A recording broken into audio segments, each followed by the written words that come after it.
Bismillahirrahmanirrahim. Elhamdülillahi Rabbil alemin. Vessalatu vesselamu ala Resulüne Muhammedin ve ala alihi ve sahbihi ecmain. Değerli basın mensupları, saygıdeğer katılımcılar. Türkiye'de basın ve yayın alanında görev üstlenen kuruluşların din ve vicdan hürriyetini göz önünde bulundurması şarttır.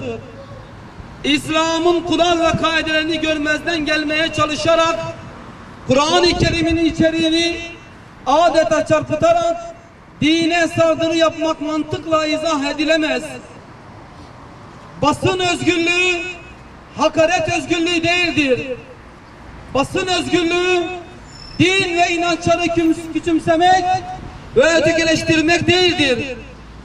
Basının din ve inançlara saldırması ya da bilinçsizce haber hazırlaması bu ülke coğrafyasına zarar verecektir. Biz Diyanet Sensiye Şubesi olarak anlaşılamayan net bir üslubun dışına çıkıp algılarla icra edilen basın dilini kabul etmiyoruz. Ve basının din ve inançlarla ilgili hazırladığı haberlerde kendi inandıkları gibi değil, inanca ve değerlere saygılı bir şekilde yazmak zorundadır. Sözde basın organ sitesindeki peygamberimiz ve değerlerimizle ile ilgili kullanılan ifadeler onların ne kadar İslam'dan bir haber olduklarını ortaya koymaktadır. Bu açıklamaları şiddetle kınıyoruz. Bir an önce tövbe etmeye ve özür dilemeye davet ediyoruz.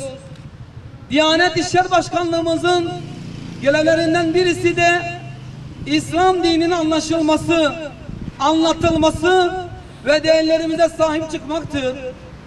Diyanet İşleri Başkanlığı temsilcisi olan İl Müftümüz Sayın Ahmet Altıok hocamız da İslami, insani ve vicdani bir açıklama yaparak sorumluluğunu yerine getirmiştir.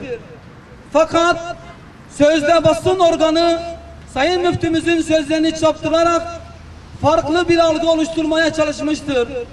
Bu tarz bir dil sarf etmek Diyanet İşleri Başkanlığı'na, bu ülke coğrafyasına, İslam dinine saldıran başka bir şey değildir.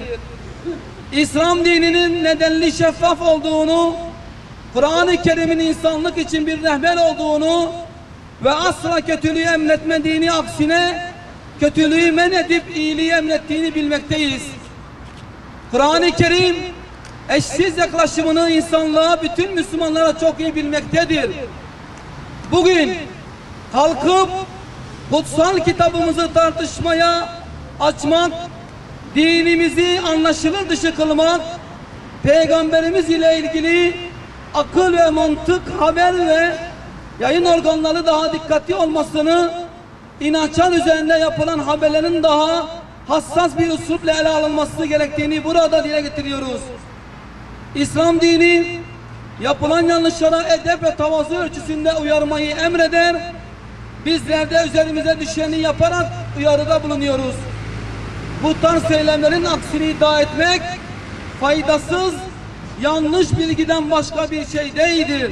Peygamber Efendimizin merhameti bütün dünyayı kucaklamaktadır. Çünkü Peygamber Efendimiz gayrimüslimlere bile merhametle davranmıştır ve hiçbir zaman müşriklere karşı bile merhametli davranmıştır. Müşriklerin, esir müşriklere bile Bedir'de, Uhud'da bunu görmekteyiz. Ama maalesef şu anda Peygamberimizin merhametli olduğu, bu onların tarafından da aşikar olmasına rağmen bu saldırıları mutlaka bütün Müslümanların buna tepki vermesi normaldir, haktır, çünkü bu bir Müslümanlığın bir görevidir. Şimdi Peygamber Efendimizin şefkati o kadar büyüktü ki şöyle bir şey hatırlatayım size.